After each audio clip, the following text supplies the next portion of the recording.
Yuqoridagi yoqani bichib olishimiz uchun 25 ga 25 qilgan holatda dublerini yopishtirilgan yoki filzrini yopishtirilgan padborda tayyorlab olamiz.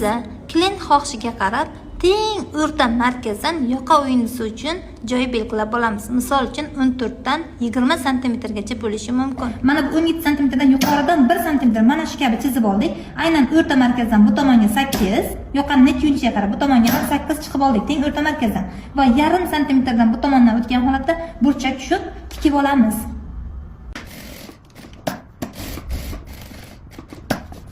Tikib bo'lganimizdan so'ng teng o'rta markazni chokkacha etgan holatda qirqib olamiz.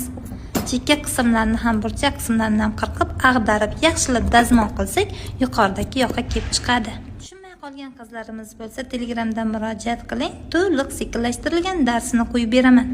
Dars ma'qul kelsa, yurakchani bosib qo'ying.